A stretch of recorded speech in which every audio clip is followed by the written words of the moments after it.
Стабильно устойчивая. Так охарактеризовали муниципальные власти социально-экономическую обстановку в Мирнинском районе и в столице Алмазного края в прошлом году. 5 февраля в ДК «Алмаз» прошли отчеты глав перед населением. Если быть точнее, выступил только мэр Мирного Александр Басыров. Районный отчет по итогам года был предоставлен горожанам в распечатанном виде, ну а на вопросы из зала руководители города и района отвечали уже совместно. Подробности у Ларисы Удовенко.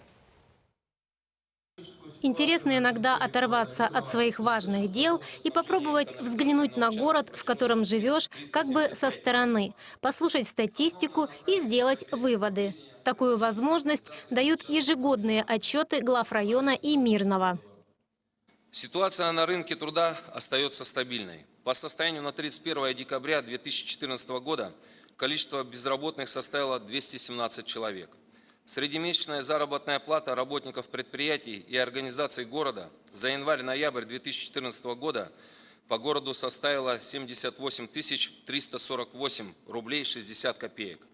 Средний размер пенсии на 1 января 2015 года достиг уровня 20 417 рублей 5 копеек. В прошлом году в эксплуатацию сданы несколько десятков социально значимых объектов. Еще столько же находятся в работе. В 2014 году дошли руки даже до благоустройства Мирнинского кладбища. Для этой работы объединились резервы города, района и компании. Мирнинский район по-прежнему является локомотивом экономики республики. И в этом заслуга прежде всего мирнинцев.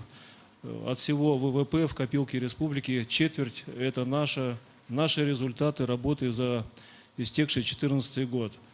Кроме алмазодобычи в районе активно развивается нефтегазовая отрасль. У нас, по сути, сегодня в Батобинском наследии, в районе Тасыряха, формируется такая нефтегазовая провинция, подобное то, что сегодня существует в Тюменской области. Поэтому мы возлагаем большие надежды на развитие нефтегазовой отрасли. Большая половина районного бюджета израсходована на текущие ремонты, капитальные реконструкции объектов образования. Мы живем на крайнем севере. У нас абсолютно нет социальных магазинов. А цены растут, простите меня, вот с каждым новым заводом у нас цены все выше и выше и выше.